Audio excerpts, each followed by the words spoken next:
Hi అండి, welcome to the log.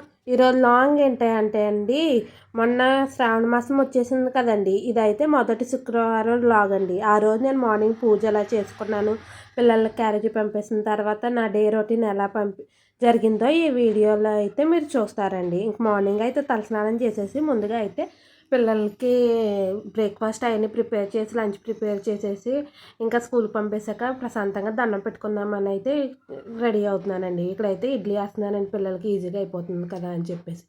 అలాగే అమ్మవారికి శనగలు అవి నానబెట్టానండి, అవి కూడా కడుక్కుని ఉంచుకుంటున్నాను. ఇంక మా పిల్లలకి అయితే లంచ్లోకి ఇంక పులిహార చేసేద్దాం, అలాగే అమ్మవారికి ప్రసాదం కింద కూడా కొంచెం తీసుకుందామని చెప్పేసి ఇక్కడైతే రైస్ పెట్టానండి. కొంచెం పులిహార చేసేసిన తర్వాత ముందుగా మొదట అమ్మవారికి తీసి ప్రసాదం కింద ఉంచుకొని మిగిలింది మా పిల్లలకి అయితే లంచ్ బాక్స్లో సర్దేశానండి. ఇక్కడైతే నేను పులిహారకి తాలింపు రెడీ చేసుకుంటున్నానండి. ఆ రోజు పూజ అయితే చాలా ప్రశాంతంగా జరిగిందండి. నా మొదటి శుక్రవారం పూజ అయితే చాలా సింపుల్గా చేసుకున్నానండి. ఎక్కువ హడావుడి చేసుకోలేదండి. ఎందుకంటే అమ్మవారు మనం ఎంత భక్తితో చేసామన్నది చూస్తారు, కానీ ఎంత హంగు ఆర్భటాలతో చేసిందన్నది ఆ అమ్మవారు చూడరు కదండి. మనం ఎంత భక్తిగా చేసామన్నది ఆ అమ్మవారు అయితే చూస్తారండి. ఇంకా పిల్లలు ఉన్నప్పుడు ఇంకా మార్నింగ్ పూజ అంటే కుదరలేదండి నాకు. ముందు పిల్లల్ని పంపేశాక ప్రశాంతంగా చేసుకుందామని చెప్పేసి ఒక పక్కన వంట చేస్తూ ఇంకో పక్కన అయితే దేవుడి దగ్గర అన్నీ సర్దుకుంటూ ఉంటున్నానండి. పటాలన్నిటికి పువ్వులు పెట్టుకోవడం, దేవుడి దగ్గర పళ్ళు అవన్నీ తెచ్చి పెట్టుకోవడం, అవన్నీ అయితే దేవుడి దగ్గర అయితే సర్దుకుంటున్నానండి. ఓ పక్కన వంట చేస్తూ ఇంకో పక్కన సర్దుకుంటున్నానండి. ఇలాగల్లా అయితే మా పిల్లలు కూడా లేచి ఫ్రెష్ అవుతున్నారండి. వాళ్ళు ఈరోజు కొంచెం నా మాట విన్నారండి. వాళ్ళ కాళ్ళే బ్రష్ చేసి వాళ్ళ కాళ్ళే స్నానాలు చేస్తున్నారండి. ఈరోజు కొంచెం పూజ ఉందమ్మా అంటే చేస్తున్నారండి. తర్వాత నేనైతే పిల్లలు వెళ్ళకముందే పూజ అయిపోయిందిలేండి. నాకు వాళ్ళంతా ఫ్రెష్ అవడం వల్ల నేను వాళ్ళు వెళ్ళకముందే దేవుడి దగ్గర అయితే దండం పెట్టేసుకున్నానండి. వాళ్ళు ఫ్రెష్ అవుతున్నారని. నేనైతే తర్వాత చేసుకుందాం అనుకున్నాను, కానీ అమ్మవారు పొద్దున్నే చేయించేసుకున్నారండి నా చేత పూజ అయితే చేసేసుకున్నానండి. అమ్మవారికి ఏంటంటారు దాన్ని, హారతి అవన్నీ ఇచ్చేసి చాలా బాగా చేసుకున్నానండి. సింపుల్గా చేసుకున్న మనసుకు చాలా ప్రశాంతంగా అనిపించిందండి అమ్మవారి పూజ అయితే నాకు. ఆ రోజు అప్పటికే నాకు ఫుల్గా బాడీ పెయిన్స్, కోల్డ్ అవన్నీ ఉన్నాయండి. అమ్మవారి పూజ ఎలా చేసుకోగలనా లేదా మొదటి శుక్రవారం కూడా అని అనుకున్నానండి. కానీ అమ్మవారు బాగానే చేయించుకున్నారండి నా చేత. నాకున్నంతలో నేను అమ్మవారికి అయితే పూజ చేసుకున్నానండి. తర్వాత సాంబ్రాన్ని వేసానండి. శుక్రవారం కదా, శుక్రవారం, సోమవారం, మంగళవారం, శనివారం నేనైతే కంపల్సరీ ఇంట్లో సాంబ్రాన్ని వేస్తానండి. నేను దీపం ఎప్పుడు పెడతానో అప్పుడైతే కంపల్సరీ సాంబ్రాన్ని కూడా ఇంట్లో వేస్తానండి. ఇంట్లో ఇలా సాంబ్రాన్ని వేసుకోవడం వల్ల నెగిటివ్ ఎనర్జీ అంతా పోతుంది అంటారు కదండి, అందుకే సాంబ్రాన్ని వేస్తానండి. పూజ అయితే చాలా బాగా జరిగిందండి. చూడండి మా అమ్మవారు ఎంత అందంగా ఉన్నారో కదండి. ఇక్కడైతే మా పిల్లలు అయితే టిఫిన్ తింటున్నారండి. మా తనేష్ అయితే తినేస్తున్నాడు కానండి, మా ప్రాణికకి అయితే తినిపించాలండి. దీనికి ఆ టిఫిన్ భోజనం అయితే తినిపించినప్పటికి చాలా టైం పడుతుందండి. ఇది దాని మూడ్పై ఆధారపడుతుందండి. దాని మూడ్ బాగుందనుకోండి స్పీడ్గా తినేస్తుంది. దాని మూడ్ బాగాలేదనుకోండి అస్సలు ఆ బుగ్గను పెట్టేసండి అది నాంచి ఆ ముద్దని ఎప్పుడుకో తింటుందండి. చాలా టైం అయితే పడుతుందండి. ఇప్పుడైతే పిల్లలు అయితే స్కూల్కి వెళ్ళిపోయారండి. నేను కూడా టిఫిన్ తినేసి కాఫీ తాగేసాను. ఇంక ఇంటి నిండా షింక్ నిండా అంట్లయితే ఉన్నాయి, అవి కూడా తోమేసి ఇంకా వంట చేయాలండి. ఇంక ఈరోజు వంటలోకి అయితే పప్పు అన్నా లేకపోతే సాంబార్ అన్నా చేద్దాం అనుకుంటున్నాను. చూడండి ఏది వీలైతే అది చేస్తాను. ముందైతే సామాన్ తోమేస్తాను. చూడండి ఉన్నాయి, ఇవి తోమేసి అప్పుడు మళ్ళీ కలుపుతాను. ఇవాళ నేను చేసిన వంట కూడా పెద్దగా ఏమీ లేదు. పులిహార చేసి ఇడ్లీ వేసాను అంతే మా పిల్లలకి. అయినా సరే ఇన్ని సామాన్లు వచ్చేసినాయండి. ఎలా వచ్చేస్తున్నాయో అర్థం కావట్లేదు. ఎంత వంట లేకపోయినా మాత్రం ఈ సామాన్లు మాత్రం 3 పూటలా తోమాల్సి వస్తుంది. ఎన్ని సామాన్లు అయిపోతున్నాయో రోజుకి. మీకు కూడా ఇలా జరుగుతుందండి? నా ఒక్కదానికైనా తెలియట్లేదు అసలు. ఇంకా టిఫిన్లోకి అయితే ఇడ్లీ పిండి, దోశల పిండి ఏమీ లేవండి. ఇప్పుడైతే దోశల పిండి కోసం పప్పు నానబెడదాం అనుకుంటున్నాను. ఎందుకంటే రేపు ఎలాగో ఆగస్టు 15 హాలిడే ఉంటుంది, సండే హాలిడే ఉంటుంది. ఈ 2 రోజులు కూడా పిల్లలు ఇంటి దగ్గరే ఉంటారు కాబట్టి దోశల పిండి ఒకటే ఆడుకుందాం. ఇడ్లీ పిండి ఎందుకంటే మా పిల్లలు ఇంటి దగ్గర ఉంటే ఇడ్లీలు తినరండి. ఓన్లీ దోశలు, పెసరట్లు, స్పెషల్స్ కావాల్సి వస్తాయి వాళ్ళకి. అందుకే ఓన్లీ దోశల కోసం అయితే పప్పు నానబెడతాను అంతే. ఇడ్లీ కోసం అయితే నానబెట్టనండి. ఏంటో ఇంట్లో పనే సరిపోతుందండి. పండగ లేదు, మామూలు రోజులు లేదు. ఏ రోజులన్నా సరే పని మాత్రం తప్పదు మనకి. మామూలు రోజు కన్నా పని ఇలాంటి పండగల రోజుల్లో ఇంకా పని ఎక్కువైపోతుంది. ఇంకా 1 వీక్ నుంచి అసలు ఖాళీ లేదండి. మామూలుగా కాదు పని. వరలక్ష్మి వ్రతం కోసం ఇల్లంతా డీప్ క్లీనింగ్ చేశానండి. దానివల్ల అయితే ఫుల్‌గా బాడీ పెయిన్స్, కోల్డ్ కూడా చేసేసిందండి కొంచెం అయితే. అందుకే నా వాయిస్ ఇలా వస్తుంది.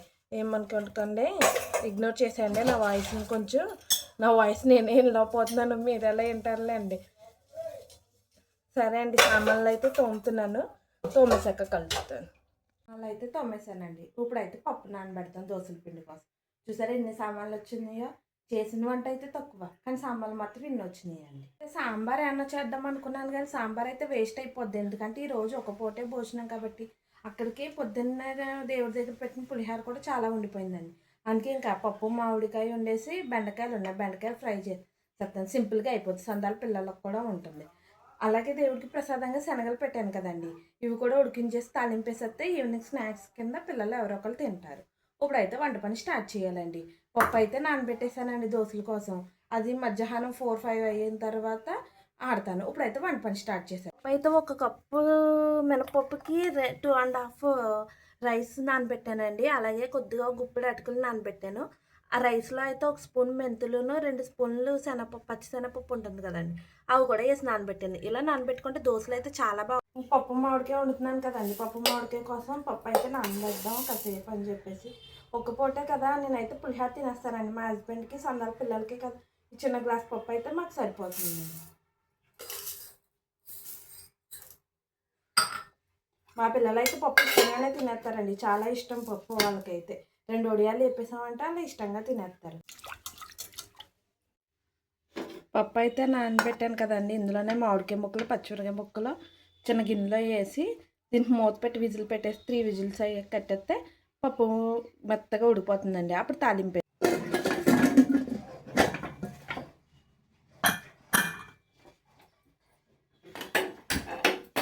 3 విజిల్స్ వస్తే సరిపోతుందండి. కొంచెం పప్పే కదా, త్వరగా ఉడికిపోతుంది.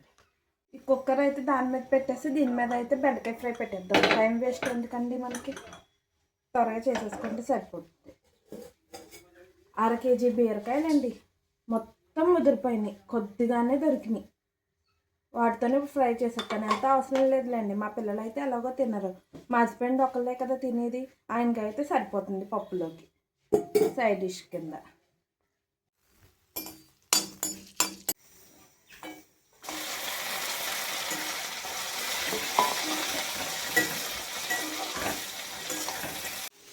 దాని మీద అయితే పప్పు ఉందండి, దాని మీద అయితే ఫ్రై ఉంది. కుక్కర్ అయితే విజిల్ వస్తుంది.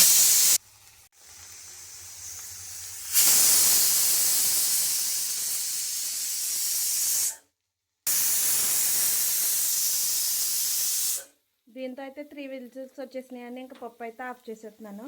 ఇంక ఇక్కడైతే ఫ్రై అవుతుంది కదా, ఈ ఫ్రైలోకి అయితే కొంచెం పసుపు, సాల్ట్ వేసేద్దాం, అదే ఫ్రై అవుతుంది. ఇంకా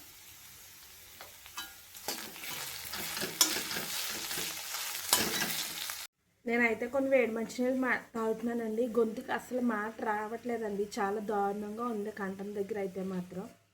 ఈ వారం రోజుల నుంచి దులుపుతున్నాను కదా, మొత్తం డస్ట్ పట్టేసినట్టుందండి. మీకు వాయిస్ చేంజ్ తెలుస్తుందో లేదో తెలియట్లేదు కానండి, నేనైతే మాట్లాడడానికి చాలా ఇబ్బంది పడాల్సి వస్తుందండి. ఇంకా అక్కడైతే వంట అయితే అవుతుందండి. ఇంకా పప్పు అయితే ఉడికిపోయిన తాలింపు వేయాలి. రైస్ అయితే నానబెట్టాలి, రైస్ పెట్టాలి. ఫ్రై అయితే ఫ్రై అవుతుంది.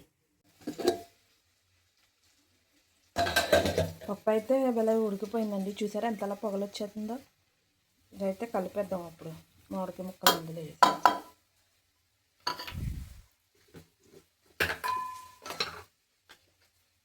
కొంచెం పసుపు,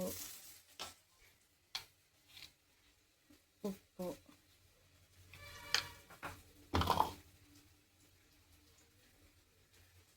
కారం.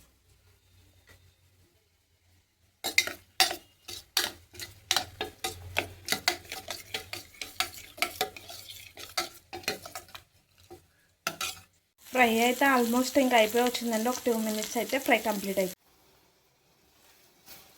ఫ్రై అయితే రెడీ అయిపోయిందండి. ఇదైతే ఇప్పుడు చిన్న గిన్నెలో తీసేసుకుందాం. ఇంకా వడియాలు ఫ్రై చేయాలండి బాబు. పప్పు తాలింపు పెట్టాలి, వడియాలు ఫ్రై చేయాలి, రైస్ వండాలి. పొద్దునుంచి సందాల దాకా ఈ వంటగదిలోనే సరిపోతుంది జీవితం అంటాను. పొద్దున్నే మొత్తం వంట చేసేద్దామా అంటే మా పిల్లలేమో పట్టుకుని వెళ్ళరు. వాళ్ళకి నచ్చినవే వాళ్ళకి చెయ్యాలి. చాలా ఇబ్బంది అయిపోతుందండి బాబు. ఈ పిల్లలు ఎప్పుడు పెద్దవాళ్ళు అయిపోతారా, ఎప్పుడు ఇలా రెస్ట్ దొరుకుతుందా అనిపిస్తుంది.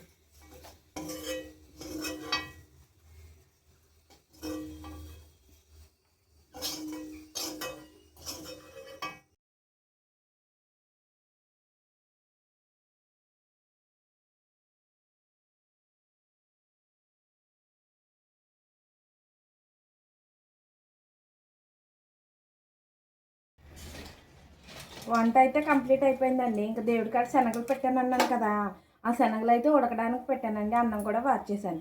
ఇప్పుడు అయితే ఇంక వడియాలు వేపించేస్తే అమ్మ కాసేపు రెస్ట్ తీసుకొచ్చాను. ఇంక పని అయిపోయినట్టే అండి ఈ రోజుకి. ఇంక ఈ రోజుకి అయితే బట్టలు ఏమి ఉతకలేదండి. ఇంకా రేపు ఉతకాలి. రేపు ఎలాగో హాలిడే కాబట్టి క్యారేజీలు గట్రా ఏమి ఉండవు కాబట్టి రేపు మార్నింగ్ ఉతుకుతానండి.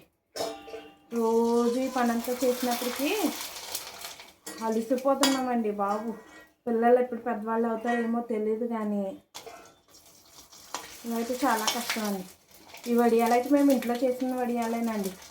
రైస్ కుక్కర్లో పెట్టాను వడియాలని షార్ట్ వీడియో అప్లోడ్ చేశాను కదండి, అందులో పెట్టిన వడియాలేనండి. చాలా బాగా వచ్చినాయండి వడియాలు అయితే మాత్రం. ఒకవేళ మీరు ఆ షార్ట్ వీడియో చూడకపోతే ఒకసారి చూడండి. రైస్ కుక్కర్లో వడియాలు పెట్టానండి. అన్నాళ్ళని వాళ్ళ మీద వీళ్ళ మీద ఆధారపడతామండి. మనం కూడా నేర్చుకోవాలి కదా, మనకి పిల్లలు పెద్దవాళ్ళు అవుతున్నారు కదా.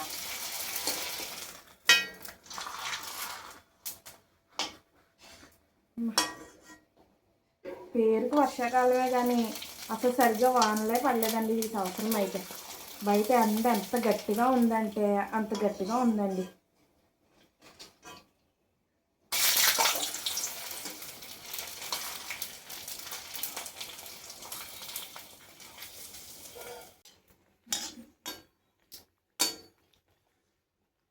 మిరపకాయలు అయితే చెప్తున్నానండి. మిరపకాయలు అయితే చల్ల మిరపకాయలు అంటారు.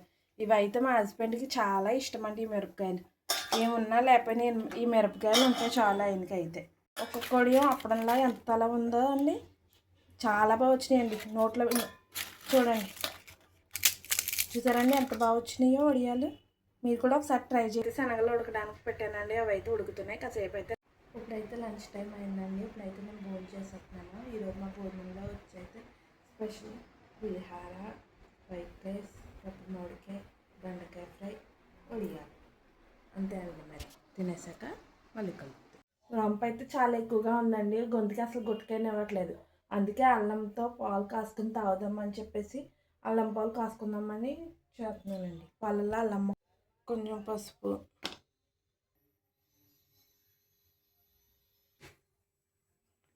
పాలు అయితే మరిగిపోయినాయండి. ఇప్పుడు కొంచెం పంచదార వేసి కలుపుకుని తాగి. మా బ్రావులకి అయితే స్కూల్ నుంచి వచ్చేసిందండి. ఫ్రెష్ అప్ కూడా అయిపోయింది. ఇప్పుడైతే మజ్జిగ తాగుతుంది. తాగిందందా చూసారండి ఎంత బతిమాలించుకోవాల్సి వస్తుందో. మళ్ళీ ఫస్ట్ క్లాస్ అండి ప్రావళిక. ఫస్ట్ క్లాస్లోకి వచ్చాక కూడా ఇంత అలా బతిమాలించింది ఈ ప్రావళికని.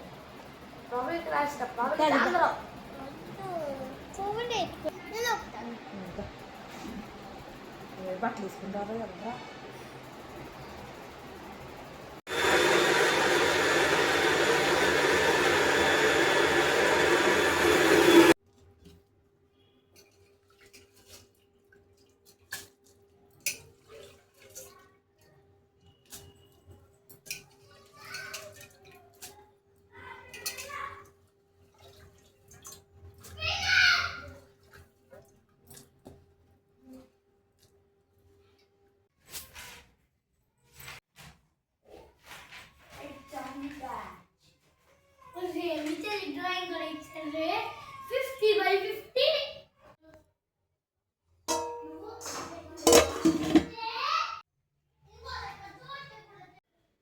దోశల పిండి అయితే ఆడిపెట్టేసానండి. ఇంకా రేపు మార్నింగ్ చట్నీ కోసం కొబ్బరికాయ చట్నీ చేద్దామని చెప్పేసి, ఎలాగో మార్నింగ్ ఈరోజు శుక్రవారం దేవుడి దగ్గరికి కొట్టాను కదా, అది ఎందుకు వేస్ట్ చేయడం అని పచ్చడి చేసేద్దామని చెప్పేసి కొబ్బరికాయ చట్నీ చేస్తానండి. ఇప్పుడైతే ఈరోజు నైట్ టిఫిన్లోకి అయితే ఇడ్లీ కొబ్బరి చట్నీ చేస్తానన్నాను కదండి, కొబ్బరి చట్నీ అయితే చేశాను.